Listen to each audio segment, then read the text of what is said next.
लेकिन वैसे वो दर्शन करने के लिए ऐसे ही कर टेंशन ना ले।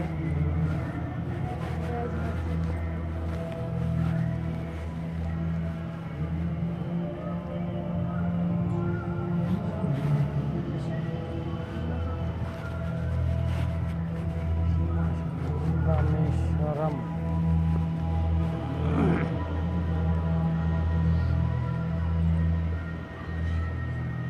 इसमें डालो ना जी बहन।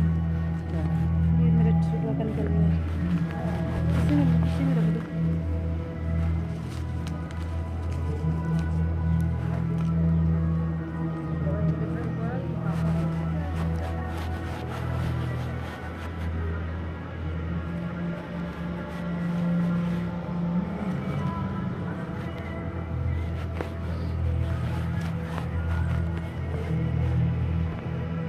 नागेश। साथ ही में ही लेना चाहिए दर्शन। अरे हाँ नागेश नागेश जैसे कई बार भी लिए नहीं है। ठीक है। नागेश्वर महादेव विश्वनाथ।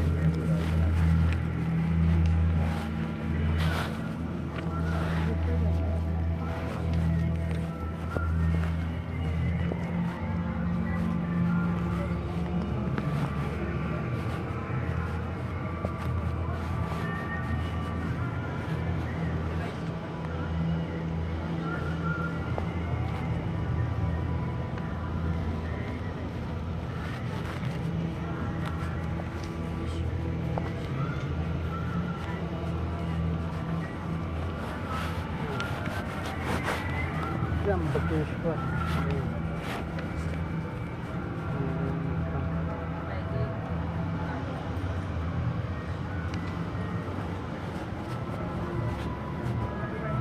यह है केदारनाथ।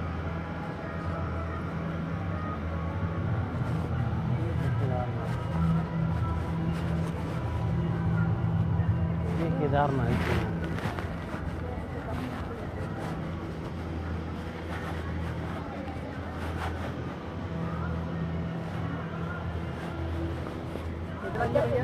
प्लीज आ जाओ सिस्टर प्लीज।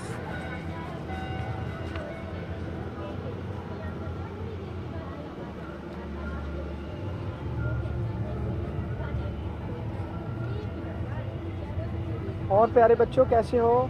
ठीक है। भगवान को प्यार करते हो? आप भी करते होंगे बिल्कुल क्योंकि बिल्कुल। इसीलिए तो आप लोग आए यहाँ। जी ठीक है। तो भगवान क्या कहते हैं इसके बारे में थोड़ा सा जरूर सुनना। राइट। जी भगवान ये कहते हैं कि हम लोग जितना भी ह्यूमन है धरती पे, राइट, जितने भी मानव हैं, यहाँ देखिए इधर, हाँ इधर जितने भी मानव हैं वो दुनिया भर का ज्ञान इकट्ठा कर लिया। धरती का कोर भी देख लिया हम लोगों ने, चंद्रमा का दूरी भी पता चल गया, राइट, और शरीर का विज्ञान भी ले लिया, देश विदेश भी घूम लिया। कमाई करने का हम लोगों को टेक्नोलॉजी भी आ गया, हम लोगों ने पढ़ लिया लिख लिया। ठीक है। लेकिन फिर भी हमारे जीवन में शांति क्यों नहीं आई?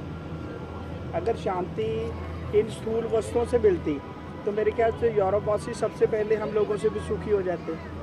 कारण ये है कि जब हम लोग अपने आप को भूलते हैं, आगे जब हम लोग अपने आप को भूलते हैं या भगवान को भूलते हैं, उस वजह से हमारे जीवन में ना बहुत ज़्यादा दुख आ जाता है, अशांति आ जाती है, अपवित्रता आ जाती है। तो भगवान ये कहते हैं कि बच्चे तू एक शरीर नहीं है, तू एक आत्मा है। आत्मा यहाँ है, क्या करती है? आत्मा यहाँ बैठ के बॉडी को चलाती है। ओम शांति जी आइए प्लीज़, यहाँ आइए। आत्मा बॉडी को चलाती है। तो जो बॉडी है वो अलग है, लेकिन इसको जो चलाने वाली पावर है वो अलग है।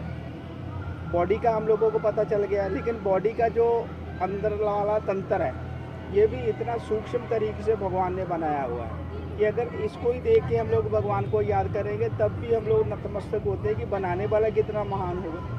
राइट। हर नाड़ी, हर जो सेल है वो किस तरीके से बना हुआ है, क्या उसका कोऑर्डिनेशन है। और ये जो आत्मा है, आत्मा इसको जो चलाती है, ठीक है, वो कितनी ज़्यादा ज़बरदस्त होगी कि जिसमें 84 जन्मों का पाठ भरा हुआ है। वो कैसा होगा उसके बारे में बात करेंगे।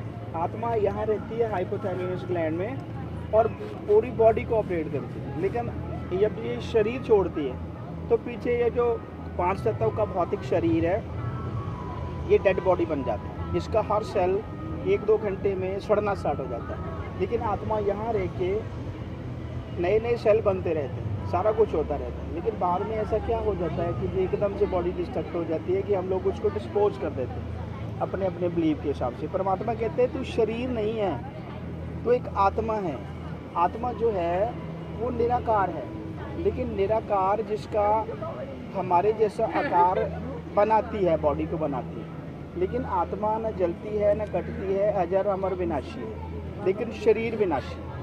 तो अब से ये सोचना कि इसको शरीर को मैं चलाने वाली आत्मा हूँ, मैं शरीर नहीं हूँ। जो शरीर है इसको हम लोग अच्छा बनाने के लिए, तंदुरुस्त बनाने के लिए क्या करते हैं, अच्छे भोजन देते हैं। लेकिन कभी ये सोचा कि आत्मा को सुखी करने के लिए हम लोग क्या करते हैं, उसको वो हेल्दी कैसे होगी?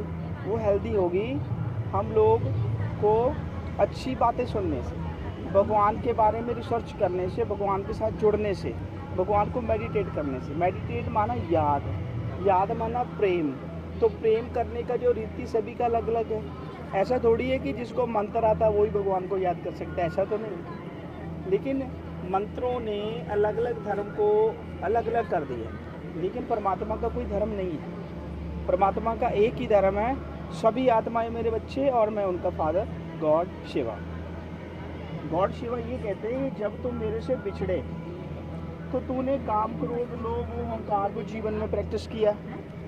तो जब तुम मेरे पास से आए थे तो तुम बहुत ज़्यादा पवित्र थे, तुम बहुत ज़्यादा संतुष्ट थे, सम थे, शांत थे, सुखी थे। लेकिन जब हम लोगों ने ये प्रैक्टिस किया, बच्चे ये जो तुम्हारे शत्रु हैं इनको हरा, अपनी बुराइयों को मेरे पे चढ़ा। हम लोगों ने क्या किया, बड़े शैतान हैं हम लोग, मानव लोग बड़े शैतान हैं। शिवलिंग पे हम लोगों को बुराई चढ़ाने के लिए परमात्मा ने बोला, हम लोगों ने अक, धतूरा, पान, भांग चढ़ा दी। परमात्मा कोई नशेड़ी है जो भांग पिएगा? माना कि अपनी सारी बुराइयां मेरे को दे दो, मेरे से खाइयाँ ले लो। हमने वहाँ भी ठगी मारी, ठीक है, बुराइयां चढ़ाने के लिए कहा। तो अब समय जो चल रहा है उसमें हम लोगों ने ना एक बहुत ज़्यादा सुपर ह्यूमन बनना। सुपर ह्यूमन माना देवी देवताओं जैसा बनना है, क्योंकि आदि सनातन देवी देवता धर्म के जितने भी लोग हैं उनके पूर्वज देवी देवता हैं। तो डायरेक्ट परमात्मा के रिलेशन में आने वाले जो सनातन में जाते हैं, वैसे सारे धर्मों की आत्माएं परमात्मा के बच्चे हैं, लेकिन हम लोग धरती पे सबसे पहले आते हैं। तो पहले आने वाले को बनाने वाला भी तो श्रेष्ठ होगा, वो आप खुद परमपिता परमात्मा से। क्रिश्चियनिटी को जीसस ने जन्म दिया, बौद्ध धर्म को महात्मा बौद्ध ने जन्म दिया, ठीक है, मुसलमान को मोहम्मद साहब ने जन्म दिया, सनातन को किसने जन्म दिया? खुद खुदा परमपिता परमात्मा शिव। परमपिता परमात्मा शिव इतना ज़्यादा महान है, इतना ज़्यादा महान है। जलंधर वाले लोगों के साथ कितना प्रेम है कि इतने अपने स्वरूप लेके अलग अलग देश के कोने कोने में इतने शिवलिंग, लाखों रुपए लग जाते, आप पूरा जीवन में नहीं दर्शन कर पाते। वो कहता मेरे बच्चे मुझे बहुत ज़्यादा प्यार करते, वो खुद चल के यहाँ आ गए। ये जो एग्जीबिशन है इसका मोटिव है एक साधारण मानव को उसकी समृद्धि में टिकाना। जब हम लोग समृद्धि में थे कि हम लोग आत्मा हैं, परमात्मा के बच्चे हैं, तब तक हम लोग बहुत अच्छे थे। हम लोग विस्मृत हो गए परमात्मा से, तो हम लोग ऐसे बन गए। अब कैसे बन गए सभी को अपने अपने का पता है, ठीक है। तो हम लोगों को ये बनना है, और इस चित्र में ये दिखाया हुआ है कि ये जो आत्मा है, हाँ जी, ये जो बहन है छोटी सी, ये बहुत अच्छे से आपको ना भगवान के बारे में बताएगी। पहले 84 जन्मों का सिलसिला बताएगी। चलिए, वैसे मैं आपको एक बात बता दूँ तो उसको फॉलो कर लेना। आ जाइए, ये जो 84 लाख दुनिया हम लोग बताइए।